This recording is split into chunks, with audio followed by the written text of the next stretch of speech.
Hello, I am Mike Jones, the Education Manager for the Oracle Applications and Technologies Users Group. Welcome everyone to OATUG's e-learning, How to Improve Your Chances of Being Selected to Speak at Collaborate 20. Before we get started, I'd like to go over a couple of housekeeping items. You will be on mute throughout the presentation. If you'd like to ask a question, please type it into the question box in your control panel at any time. We are recording the session. It will be available later today on the OATUG and Collaborate websites. Next, I want to dive right into today's webinar. Just want to let you know that, again, here's my picture from, this is kind of my profile.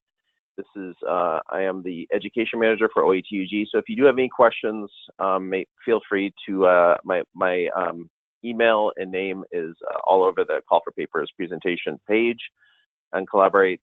So you can go ahead and email me any questions. Our other presenter is Kirby Lunger. She is the co-chair for Collaborate 20. She also manages our OATUG Analytics, BI, and Big Data SIG. And she is a great partner of ours. She's from Performance Architects. She's involved in so much learning. She's done such a great job. I can't go on and on what a great partner Kirby is for us. So next, we're going to talk about, and I'll let Kirby take it away for to talk about her the SIG that she manages. Thank you so much, Mike. And I had to put in an advertorial as we jump into going to Collaborate, also about the Analytics, BI, and Big Data SIG. We're one of the largest, if not the largest, special interest groups for OATUG, and we focus on Oracle Analytics, BI, and Big Data. We've won the Certificate of Distinction, I think, 6 years running, and do a ton of education and training, monthly webinars on this topic area, networking, professional development, and really would invite you to join. And there's a few ways to get involved. First of all, membership is free. We keep in touch with you through conferences like Collaborate and Open World, and then also on our website, newsletter, LinkedIn, and Twitter areas. For LinkedIn, you do have to connect to me as the administrator, and then I'll get you invited, basically. And there's ways to volunteer. So we have 3 board committees right now that are seeking volunteers. The first is education, the people who select the webinars and speakers for conferences. The second is communications, and the third is GeoSig liaison, so working with the other geographic groups and special interest groups inside OATUG.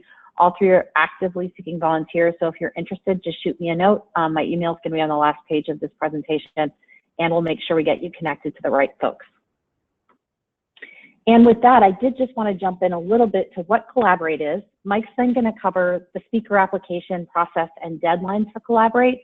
I'm going to share some tips and tricks from having presented at and participated in Collaborate for years and years now. And then we're going to open it up to questions. And as Mike mentioned, there's just too many of you guys to take them live during the process of the presentation. But at the end, Mike's going to sort of summarize them and we'll get them answered for you. If for some reason the questions are very personal or specific to you, we'll make sure to email them response back or call you after the webinar to talk about them. So first of all, what the heck is Collaborate 20? It's a very long-running trade show. It is the largest Oracle-focused applications and technology event outside of the Oracle-run conferences, meaning Oracle Open World and Modern Business Experience. So it is a wonderful place to come learn about both functional, technical, and industry-specific topics related to your interest in the Oracle community. It's back in Vegas this year, which is really exciting, and it's April 19th through the 23rd at Mandalay Bay Resort and Casino, which is super fun, and it's beautiful, as you can see from the picture there if you haven't been yet. And who runs it? The reason it's called Collaborate is historically it was a collaboration of Oracle's most influential user groups, still is. It used to be OATUG, IOUG, and Quest, and IOUG and Quest merged this past year. So now it's OATUG and Quest. And some of you may say, what happened to the OAUG? OAUG is now OATUG. They've rebranded this year. So they added technology officially to the name, which is something it's been doing for a very long time anyway. So the focus areas for OATUG, Forum Within Collaborate, or EBS, EPM, or Hyperion, Analytics, BI, and Big Data, and all the database and technology stuff related to that. Quest is JD Edwards, PeopleSoft, and both groups address topics related to Oracle Cloud Solutions, both software as a service, so all the business applications, platform as a service, the underlying technologies that make those applications work, like database or integration technologies like master data, and then also infrastructure as a service, so putting your infrastructure in the cloud and being able to do development on that. So the great thing is you can send people and they can have a comprehensive view across the whole stack of Oracle solution offerings, either on-premises, hybrid, or in the cloud. And who attends? It's really IT strategists, users, and developers, as well as functional folks focused on these areas, together with Oracle teams and partners like myself to share inspiration, insights, and solutions. And OATUG and Quest have been surveying their members for years as to why people attend. The top 3 reasons for going are really to enhance professional skills, knowledge, and networking with other users and vendors in this area, and also to really interact with both Oracle and the services providers, so they have the most comprehensive and effective solution for themselves in their organization. What happens there? So obviously you go to learn. There are literally, I can't remember the exact number, but well over 1,000 sessions that you can go to share functional, industry, and technical knowledge with other Oracle and other user partner and vendor folks. Another big highlight is that Oracle does a little bit of a mid-year update on roadmaps and support sessions for the different product areas, which is pretty exciting because it's right before Q4 happens, the end of Q4 on May 31st. You get that kind of final update before you have to make, licensing decisions at that big discount time for Oracle. Also, there's the offer, which you only really get at Open World and sometimes Kscope, to take certification tests, access workshops, and experience hands-on labs. So you have a real deep dive with the Oracle product management in a way you might not otherwise. There's also a great exhibit hall, and being a partner, I have to say this, don't be scared of the exhibit hall. There's a lot to see there. And then finally, as these silly pictures here on the right show from the last time it was in Vegas, there's lots of parties and receptions for professional networking. And, a lot of business gets done there in addition to just a lot of fun. So it's worth it to come try out Vegas if you haven't been, and to party along with everybody else. From a content perspective, there are things called tracks and smart tracks at Collaborate. The list here are all the main tracks. Underneath those are smart tracks, and I have some examples of that in the next couple pages. But very importantly, what we've tried to do is organize by major topic area that we know folks are interested in. And you might ask, why the heck is there a breakout of ERP cloud versus, EBS on premises or emerging technologies from some of the other cloud categories?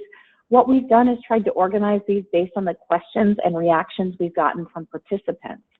So one thing I would just want to counsel you, and I'll say this a little bit later on too, to do is really look at these smart tracks. The link to the smart tracks or education tracks is there on the right, but really go in and make sure you're putting your presentation or presentations in the right focus areas, because we see them miscategorized all the time.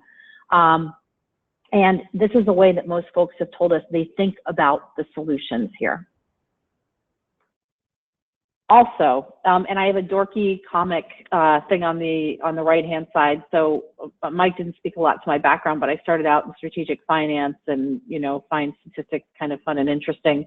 So I have a silly statistical joke here, but the point here is this list of hot topics was collected from some of the track chairs for the conference based on their knowledge and understanding of what they're hearing, either from the special interest groups, the GOs, or through, membership surveys, those kinds of things.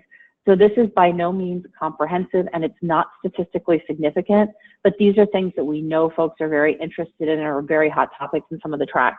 If there isn't a topic listed for a certain track. It doesn't mean there aren't any hot topics. It just means that it's kind of business as usual. So for example, I happen to know a lot about the enterprise performance management, EPM or Hyperion Arena, happen to be very involved with that track. It's not listed here because they just changed the licensing model, but the focus areas, planning, consolidations, strategic modeling, profitability and cost management, reporting and analytics, those have been sort of static for many years. And so there's been innovations within those, but frankly, the topic areas of interest haven't changed that much.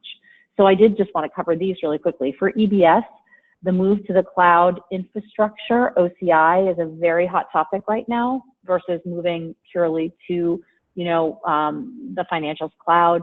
Roadmap options, what to do if you've done a ton of customization, how to manage that, especially within the 12.2 arena. Also, any performance tuning that needs to be done to keep it up and running, especially as you consider OCI as something that's hot. And then also, again, that our 12.2.8 upgrade versus going to the cloud is a big decision point for a lot of folks. Within Analytics, BI, and Big Data, Oracle Analytics Cloud, which is the new platform, newish platform, it's been around now for a while, that's replacing or supplanting eventually OBIEE and OBIA on premises, is a big topic for folks. What to do with it, what the success stories are, what the customer case stories are in that area. Under professional development, based on the fact that folks are moving to the cloud, based on the fact that things are moving remote, and based on the fact that, our work as white collar workers is becoming much more digital and sort of virtual, how do you see your career evolving is a big topic for that professional development track. For the cloud tracks, anything around cloud migration and enterprise transformation with the cloud is very important. All tracks, across all tracks, because we're moving to a heterogeneous cloud environment where there might be many, many applications or solutions from different vendors within SaaS, PaaS, and infrastructure as a service, how to manage and govern your data in that kind of varied environment is something that's quite interesting to folks. And what kind of process you put around that is also interesting. So having that plan in any one of the application or platform areas, infrastructure areas is very, very interesting to folks. And finally, the developer tool Apex for custom visualizations is something that folks are very interested in discussing and learning more about because it can provide a great alternative to some of the more configured business intelligence or analytics solutions out there. And with that, I'm going to turn it back over to Mike to talk about what the process looks like.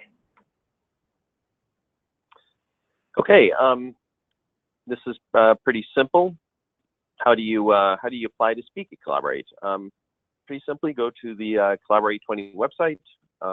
It's listed as Collaborate, collaborate.org. So you can just jump there, and we have a present page. So if you go to the Collaborate page, it's collaborate.oatug.org, and we have a present page there. You click on that tab and hit the call for presentations.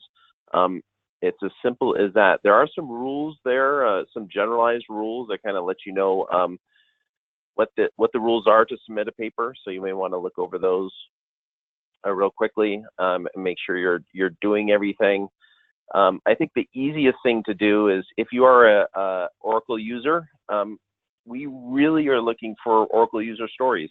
We did talk about the hot topics that Kirby had just mentioned, but we also basically really want to hear your story, what you're currently doing with Oracle, any problems you ran into, things that you did to fix the problems. I think a big thing that separates Collaborate from Open World or MDX is that we have user stories. So you're going to hear some of the problems that are going on. And that's what people really love about Collaborate, because we do kind of share some of the problems that are happening and what we did to fix those problems, whether they were engaging with Oracle to fix the solution or, going through one of our partners to help fix a problem that you may be occurring or anything like that. So then you basically click the Present tab. It'll kind of walk you through the process once you click on that. And then the best thing you can do after that is it's a real simple process. You just want to develop a clever title, an abstract of about 4 or 5 sentences, and then 3 learning objectives, what the attendee will get from your session. So please apply there. So we go to the next page, and these are some important dates and deadlines. We've got 11:59 at this Friday, October 11th, is when the call for presentation closes. So you definitely want to have your submissions in by then. I will let you know, we will kind of softly keep it open for the weekend.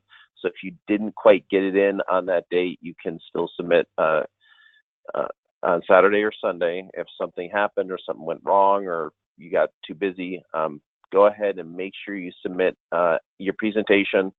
We have gotten a lot of different questions about the call for presentations also. If people say, you know, I'm not sure if I can go. If you're not sure you can go, it doesn't hurt to submit a presentation and just see how you kind of fall and see if your presentation gets selected. I know we do have about a 30 to 40% selection rate. So it is a little tricky to get accepted to collaborate because we do get so many presentations, but it never hurts to submit a proposal.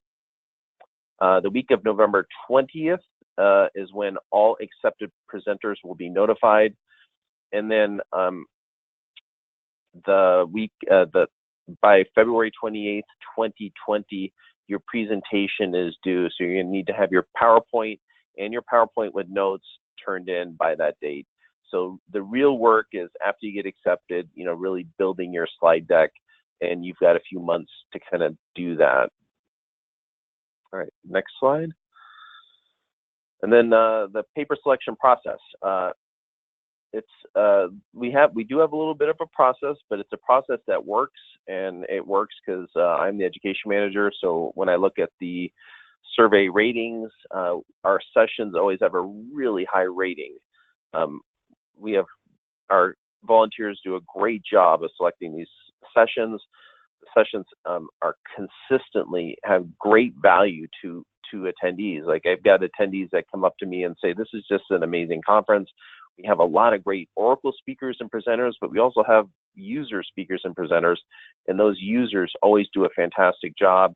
The reason is because the process. Our OATUG members can vote on proposals. So if you're an OATUG member and there's a specific track or area that you're interested in, you could read a few titles, a few abstracts, and apply a rating to those proposals and abstracts. So as soon as the call for paper is closing, voting will open. So if you're an OATUG member and you like to vote, we do have a voting tab on that same Collaborate website I shared earlier. So just go there and you can sign up to vote. Attendee historical data is used to ascertain how many sessions can be selected on a particular track. So we're going to look at last year and this year and kind of figure out how many sessions we want for each smart track. And then, like I had just mentioned earlier, the OATUG educational sessions had an average of 4.3 out of 5, which is really high. Anything over a 4 is generally really high. So it shows our attendees are really loving the education that they're getting at Collaborate. And then the best part of Collaborate really is Kirby and a lot of the volunteers, the track leads we use to look at the voting and to look at, you know, the education and as a whole to see, we make sure we don't have any holes. They use their comprehensive knowledge to build just a fantastic agenda. And they always do such a terrific job. It makes my life a little bit easier when they are able to select such great sessions. All right. Next, selection benefits and basically next step. If you're accepted, again, the PowerPoint isn't due to February 28th. So we used to ask for a white paper. Some people still turn that in. They still have that option. But now, because of time constraints and everything else, we ask for a detailed PowerPoint and a PowerPoint with notes. We actually do a quick vetting of those just to make sure that those PowerPoints are not sales orientated. Make sure there's a lot of great information. Make sure they have enough that they're presenting to fill the full hour. And then next, if you're accepted, if you're a user or an exhibiting partner / associate, you receive complimentary registration, 1 registration per session, and that's really a $1,600 to $2,000 value. It depends when you register for Collaborate. Then if you're a non-exhibiting partner or consultant, you receive a deeply discounted registration of $299. Also want to point out, you don't have to be a member to submit a session to Collaborate, but your company is limited if you're a non-member to just one session per company. And if you are a user or exhibiting partner, your company can have as many as 7 sessions selected. Next slide. All right, and this gets us to the tips and tricks section. Yeah, no problem. So this gets to tips and tricks. So I said earlier that there was going to be a slide that showed some of the tracks and then the smart tracks underneath them, and this is the slide example. So one tip that I suggest folks do is that you don't just do one and done, because one of the things that you can't always see behind the scenes is that certain tracks are a heck of a lot more popular than others. So for example, we listed some of those hot topics. That means that a bunch of you now are going to apply for those hot topics. So we may get several presentations with similar themes and similar content.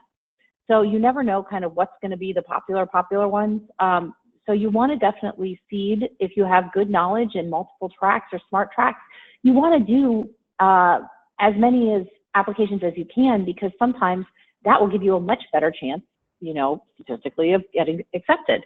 And, as Mike mentioned, if your company's exhibiting or if you're a customer user, you can have up to 7 accepted. So it's totally worth trying. You can't win if you don't try, right? Is one of the old sayings they used to have. So definitely take a look at both the tracks and then the smart tracks and see where you can present applicable content. It really does make a big difference. And it also makes the content for the conference that much richer as well. So for example, if you're applying, say, for analytics, BI, and big data, you can talk about cloud or on-premises, and also, data science, data warehousing. So for example, in data science, you can talk about things like R or machine learning or adaptive intelligence. And on-premises, we're still very interested in and welcoming presentations about things like Oracle Business Intelligence and Oracle Business Intelligence applications, because a huge percentage of the Oracle community still has on-premises applications in that area. But we're also very, very interested in, as I mentioned earlier, OAC, Oracle Analytics Cloud, and what's happening there in the cloud space. So any one of those could be a very rich topic you could talk about. Another thing, as Mike alluded to a few slides ago, creating a catchy title really goes a long way. There's statistics out there that talk about the fact that in this day and age, when people are looking for news content online, for example, 80% of them read the title and never look at the detailed content. And the sentiment around an article oftentimes is driven very much off that initial reaction to the title. And that's very similar with a conference title. You want to do something that really catches people's attention. And there's really 5 points that folks talk about over and over again when they talk about good title creation. First of all, it needs to be specific, addressing that audience and what their interests might be. The second is the benefit or outcome that they got from that solution, service, product, etc. The third is what to avoid. Fourth is something that makes you curious. And I think Upworthy is a great example of that. Find out the 4 reasons that Prince Harry is no longer in love with Meghan Markle, right? Even things as silly as that, you're going to want to press on that and see what those 4 reasons are. So get somebody interested. And then, so the urgency is, buy today, 40% off only today. Obviously that doesn't apply to this conference, but you can create some sense of urgency around that. So there's some great headline formulas out there if you're stumped or confused about that, that you can definitely address. I added one that I think is a really fun one. It has 91 suggested headlines there.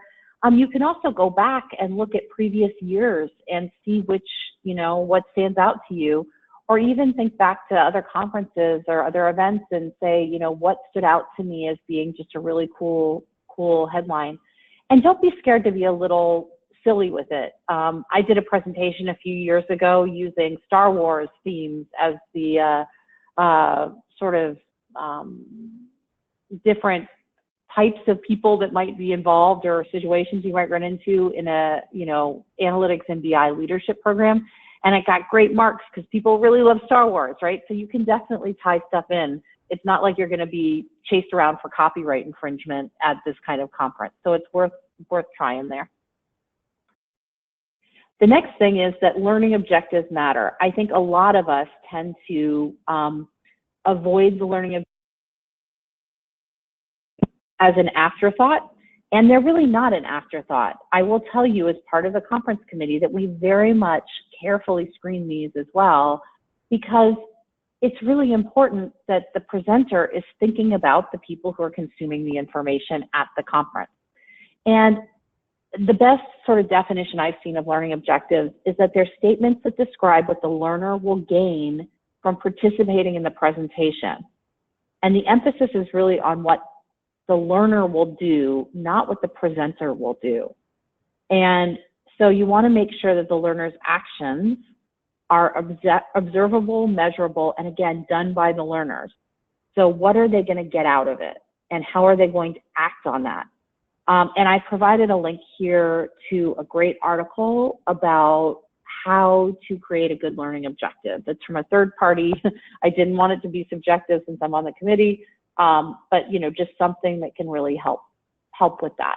So please don't ignore those. And if you do ignore them, trust me, that will hurt your presentation chances.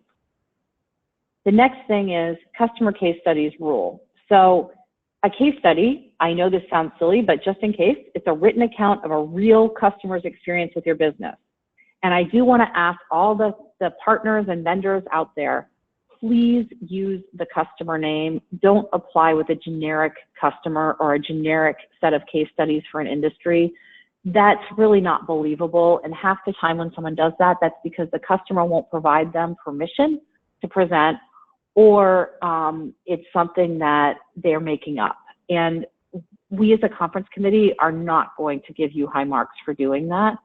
The other thing that we ask is that every year we receive 3 or 4, maybe 10 submissions from people who use their customer's name without permission and don't co-apply with the customer.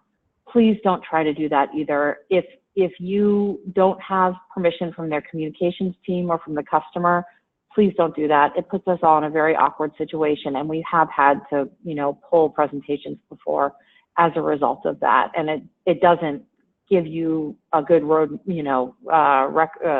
reputation with your customer either. It does describe the customer's success thanks to the solution or service.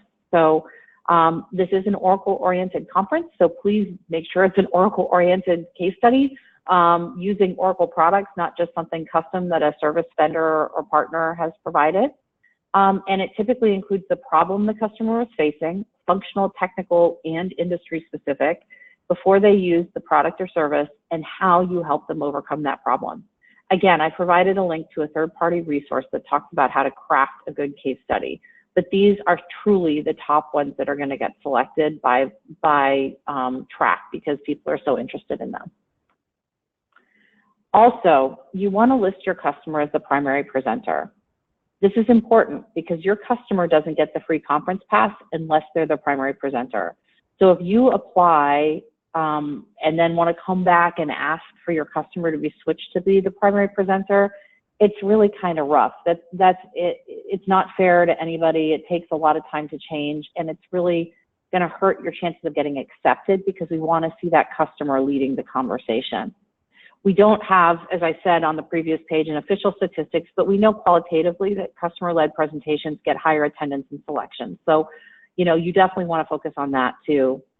And I will say to vendor partners who tend to be the ones who know how this process works, I know it can be a little scary to sort of relinquish control and let your customer run that process, but there is an opportunity to put a secondary email address in there as part of the application process.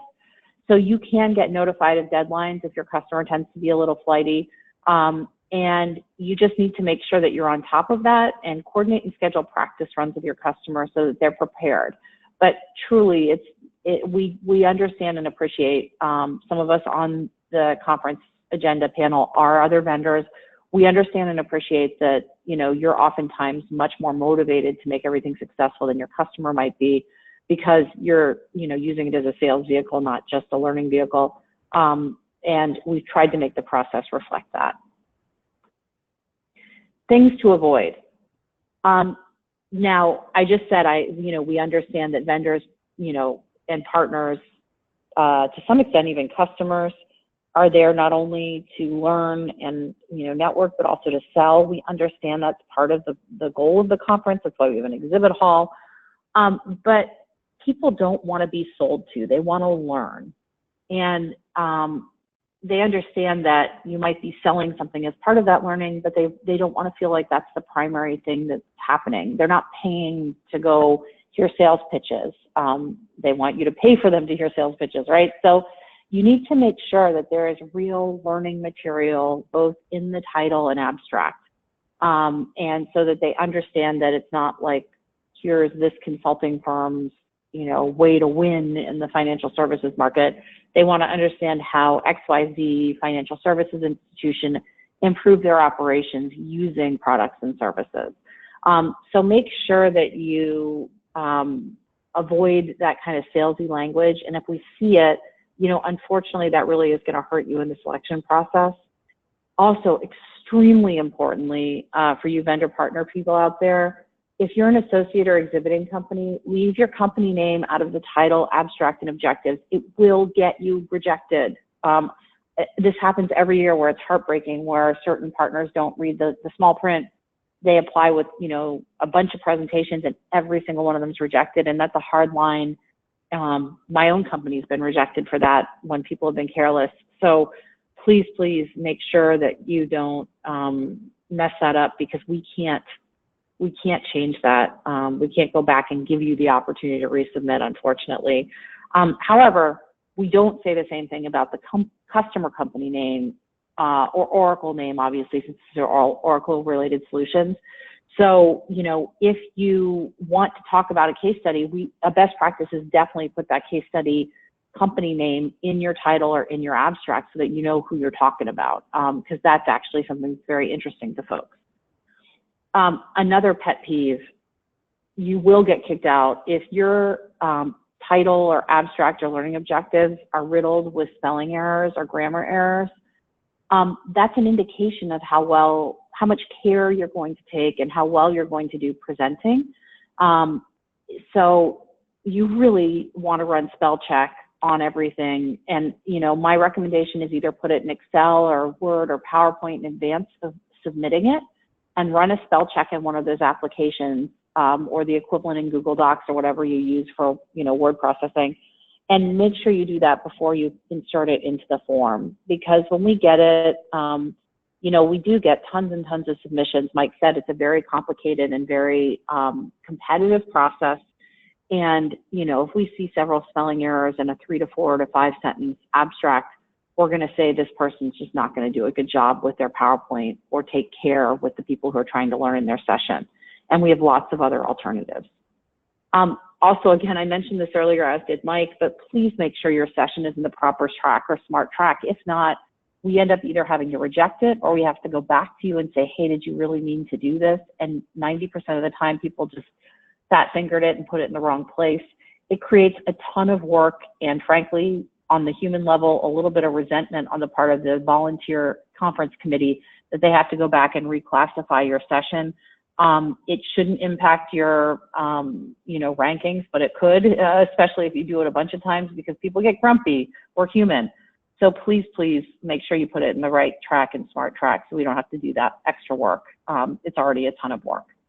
And then finally, we know that a lot of language can sound similar.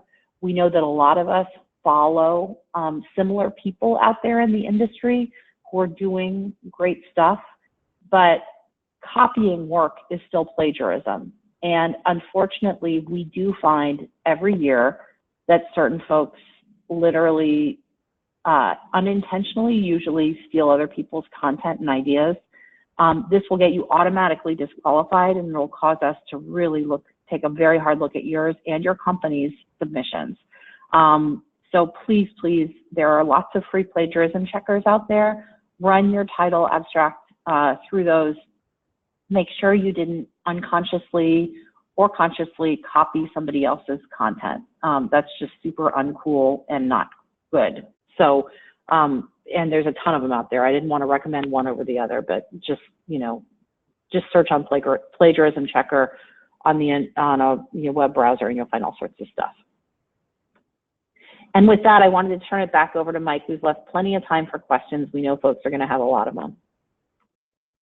Yeah, we do. Oh, by the way, before Mike and before Mike, you jump in, I do have to say I provided links to the Analytics, BI, and Big Data SIG here. Also, again, if we do not get to your questions, these are our email addresses. We will address them individually, one-on-one. Again, if we deem them too specific or too sensitive to answer in a larger group. Sorry, Mike, go ahead. Okay. Yep, this first question is, and of course, I'm going to put it in the chat area also. When you say membership is free, does it mean new companies can join and present? And this came right at the beginning, so I may also be referring to the BI SIG. Sure. So in the case of the Analytics, BI, and Big Data Special Interest Group, membership is completely free. And that's probably the same way it is for most of the special interest groups, although we all have our own different bylaws, but most of us operate on wanting to attract the largest audience possible. Mike, do you want to address membership costs and sort of structure for the OATUG? Because I'm probably not the best person to do that. Yeah, again, you don't have to be an OATUG member to present at Collaborate. Like I mentioned before, one session per non-member company will be accepted. It does help if you join. I mean, OATUG membership is this is a tremendous value. We just got back from Open World that we were all at a couple weeks ago, and you know, Oracle with all their trainings and everything else is getting so expensive. The OATUG membership is, you know, I don't have the exact numbers, but it's under $2,000. You get if you're a major company, you can have, you know, 20 or 30 people using that membership, going to our conference paper database, looking at old papers, looking at old sessions. You get all the great learning that you get at OATUG as you get with, you know, with Oracle and everyone else. Always point you the right direction for Oracle as well. We can ask a lot of great questions. So it's OATUG membership is a huge bargain. So I definitely recommend everyone join OATUG because it is a tremendous value. And that'll help your company can get multiple submissions to Collaborate, which could really pay for itself if you get 2 or 3 people accepted and they Collaborate. Your membership is essentially covered. So that answers that question. We'll get to the next one. The next one is just how many total sessions at the Collaborate event. That one's pretty easy. It varies from year to year. We definitely have a lot. I think last year we had around 1,200 sessions. Imagine this year will be in the ballpark of 1,000 to 1,100 different types of sessions. We have so much education that goes on there. Not only do we have the great Oracle speakers, Oracle runs a Meet the Experts session, and these are, it's a lot different if anyone's ever attended Open World. Where Open World is this giant, massive conference. Collaborate's a little bit smaller. You have time to talk to the Oracle speakers directly. There's a lot of you know, social networking. We have certification sessions, so you can actually go there and get free certification from Oracle. So we have so much value that takes place at Collaborate, and we do hands-on labs. So it's kind of more like just in-depth learning at Collaborate than you'll see the big overview pictures at Open World. So that's what we cover there. Another person asked what are the actual dates and times. I think you covered it's April 19th through the 23rd. We always start around noon on the 19th, which is going to be a Sunday. This is April 19th, 2020. And then we finish around noon on Thursday, which will be April 23rd. Although this year we are going to be launching a special open cab with Oracle. and the details have yet to been sussed out. But if you are planning your trips, I would definitely plan on flying out late on Thursday, just because we are having a special open cab, and we're expecting that to be pretty well attended.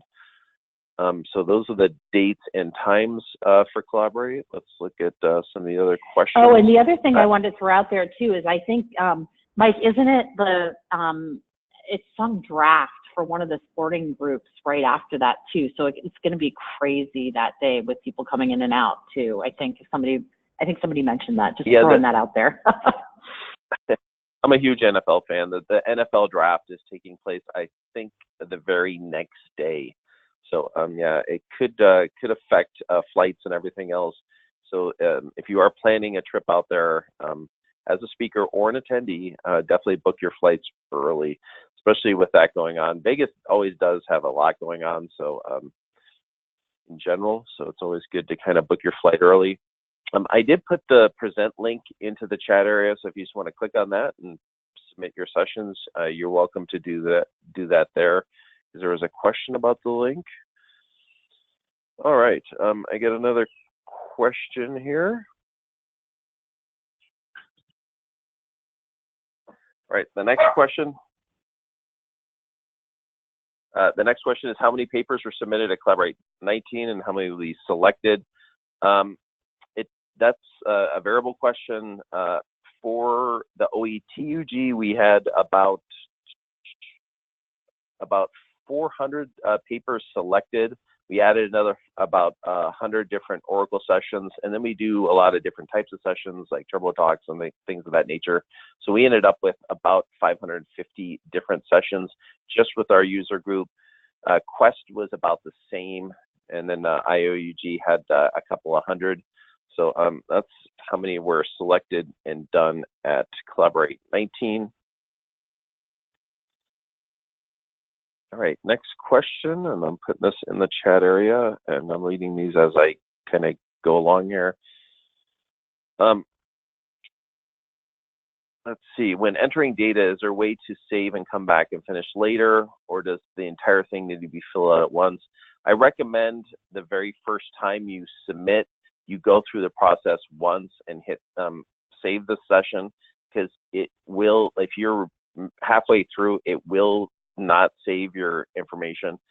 Information is pretty quick and easy to fill out. It's just basically your contact information, some, your email, a few things here and there, but I definitely recommend going through and saving it once. Once you're in there, once you've saved it once, you can continue to go back and edit your current proposal and then add additional ones. So that was a real excellent question, so thank you. Okay, the next one, in the chat area. Okay, can we submit the same presentation with changes? We see that this can be made from the session. I'd actually just update your presentation. If you wanted to, if you had a few changes, go back in and just quickly update any sessions that you've already done. You can go in there and easily make changes to it. All right, the next question is, what's the difference between a track and a smart track? Like Kirby had the tracks listed earlier. Those are basically the primary tracks. And what we did with the smart tracks, and this happened a few years ago, of course it was spurred by our group, we did smart tracks underneath each primary track just because they were so different. So you obviously don't want to have the same exact kind of tracks or areas under analytics as you would like CX Cloud, because Oracle classifies it differently. So the smart tracks are basically, everything's tied to Oracle. So it's how they kind of classify all their areas under analytics, all the areas under CX Cloud, all the areas under EBS. Those are essentially the smart tracks. I can put the educational tracks in the chat area. I will quickly do that since I already have this page up. We also have an overview of the educational tracks listed on the Collaborate page. So if you want to take a look at all the tracks. Mike, that link there is provided there on the screen for folks. I I pulled it back up for everybody. Oh yeah, perfect. Yep, it is sitting right in front of me. Yep, there it is. So if you want to take a look at that, there's definitions around it all. Someone's asking if this presentation will be shared. Generally, what we do with this presentation is we create a YouTube video of it. So yes, we will share the YouTube video. We will share the PowerPoint deck also. All that can be found on the present page at the Collaborate on the Collaborate URL that I posted earlier. And next question is RPA a hot topic for OATUG audiences? I can Kirby, take this. I can take this one, Mike. Yep, absolutely. So for everybody's benefit, RPA stands for Robotic Process Automation, and I absolutely think it is. So, oops, sorry guys. I was just taking us back to that final page. So I think there is a wonderful topic, and I'm actually presenting for the Association for Financial Professionals in a week or so at their annual conference on this topic, on hot new technologies in finance that can make people's lives easier. But across all areas of the stack, whether it's software as a service, platform as a service, or infrastructure as a service, there are areas to make repeatable processes through bots, for example, in customer service, through automating close and consolidation activities in accounting. There's tons, and then the traditional, of course, Internet of Things, RPA activities in a manufacturing environment, for example. There's tons of examples. And I think people are pretty excited about and interested in this stuff. And that can fall under the emerging technologies track that's in the smart tracks there. So definitely, if you're doing something cool there, we would be very excited to see it. Perfect. Thank you, Kirby. All right. The next question we have, is it possible to have someone review our original submission to see if it was selected with the correct smart track?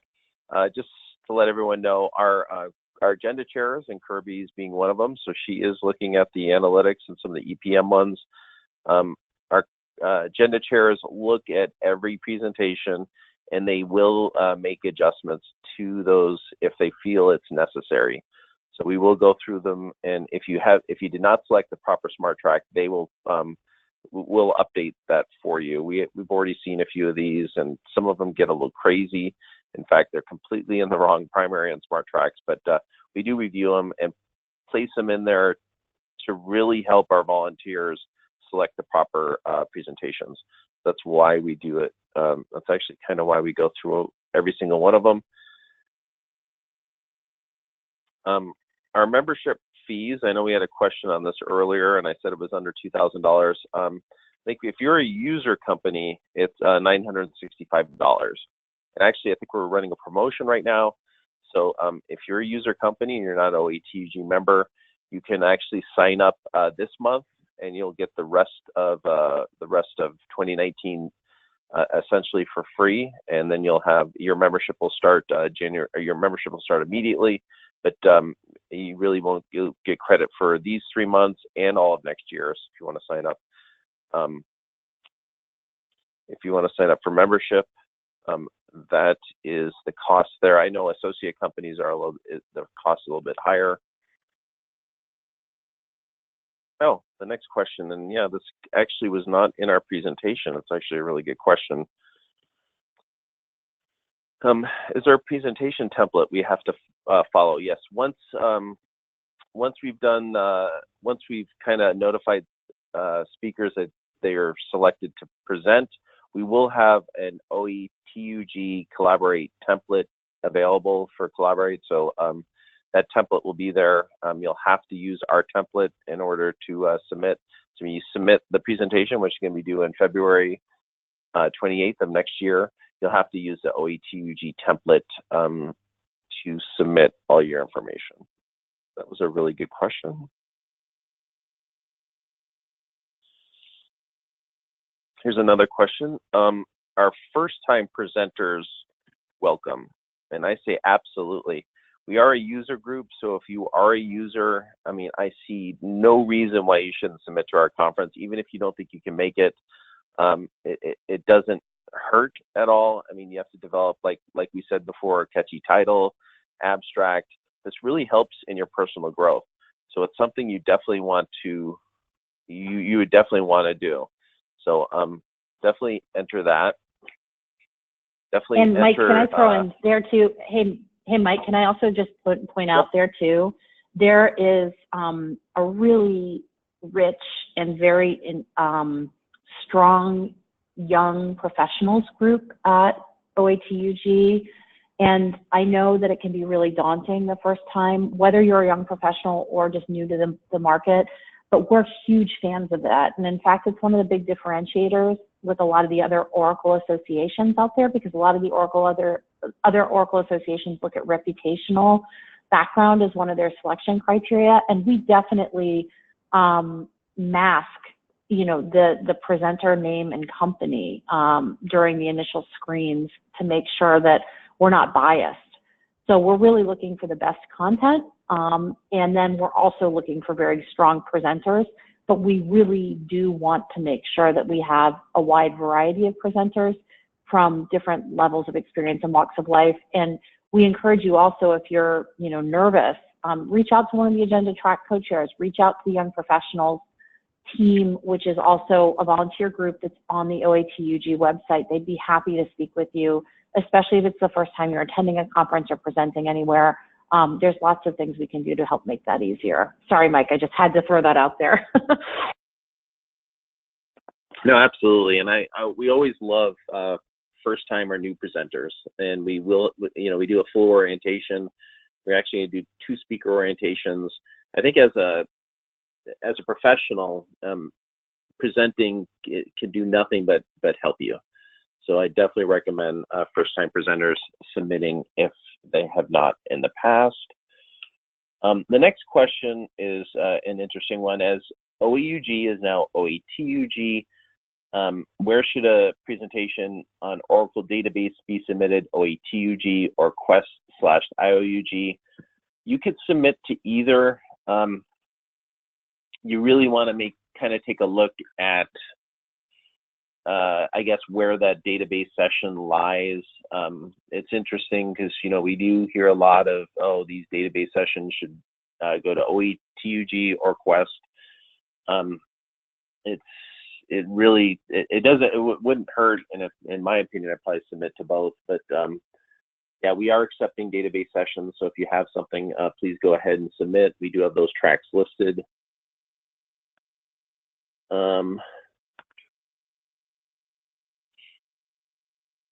Again, if you want to submit if you have any questions about membership, I'm putting that in the chat area as well. Why to submit, benefits of membership listed.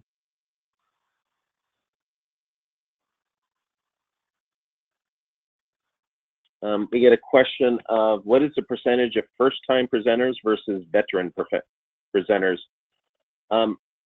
I was just asked that. It's something I haven't really tracked. I think by looking at the Collaborate presenters, I would say it roughly would be about between 5 and 10%. But there's certain things that'll help you get selected. Again, user presentations are rated, are some of the highest ones that we really want. So if you do have a great user story, your chances of being selected are going to be a little bit higher than everyone else's. So again, we definitely recommend first-time presenters presenting. And then the last question, pretty easy one. As a first-time presenter, if we are not a member, will we get a free conference pass? The answer to that is pretty simple. If you're a user presenter and you're not a member, you will receive a free conference pass. If you're an associate and not exhibiting, you will get a discounted conference pass. So that conference pass would be about $300, which is still a tremendous savings off of the regular fee. And that looks like it is it. I'm not showing any other questions.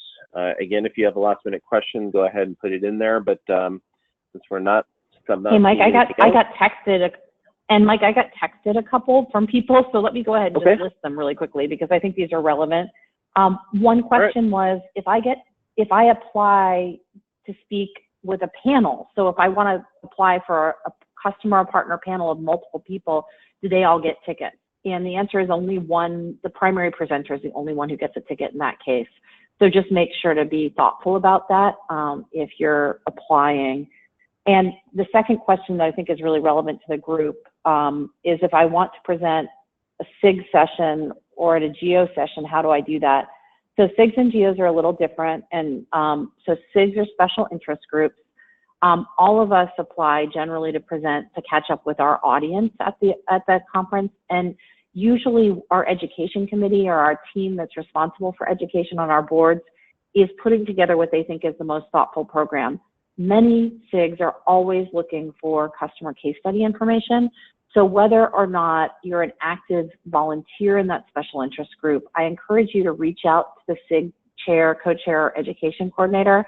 And those are generally listed on the SIG websites. There's a page on the OATUG that lists all the special interest groups and their focus areas.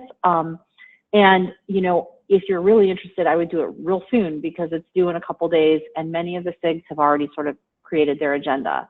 The GEOs, geographic or regional user groups, also used to have sessions and they sort of changed it up in the last couple collaborates. Mike, do you want to speak about what the GEOs are up to? Because I think that's something that, you know, the people who ask might be really interested in. Yeah, absolutely. Those are a couple of really great questions. Generally, with the SIG, they can start with them. We accept one session per SIG if they've submitted. So that's the rule of thumb. So again, make sure that no one else has submitted for that SIG. But we generally accept a lot of those. And then the GEO groups, we stopped accepting presentations from them. What we do instead is we actually have a Build-A-Bike event. So that's what we did in Collaborate. We don't know what we're going to do in Collaborate 20 yet. It could be another Build-A-Bike event. It's going to be some sort of networking event that kind of gets a lot of attendees interacting, talking. We love the Build-A-Bike because what happens is each GEO goes in. Each member has to kind of figure out how to build this bike, this instructions. It's kind of a fun little game. People love it. So every year they keep talking about it. It helps getting the GEOs to interact with each other. So you get to, kind of talk to your friends. It's a really great networking event that we put on. And we'll do something similar for that for Collaborate 20. We are also talking about doing a pre-GEO event with the local Nevada GEO and maybe a couple of the California GEOs that are close by. I'm having a pre-event for them because we do have a lot of high-powered Oracle speakers there, and they are willing to show up and help kind of present and do a couple, basically a little bit of a mini keynote, pre-keynote before the Collaborate event takes place. We did that last year in San Antonio with the Texas-Louisiana GEO. It was a huge success. We're planning on doing something similar with Nevada and maybe Arizona and a couple of California GEOs. So that's what we're doing there.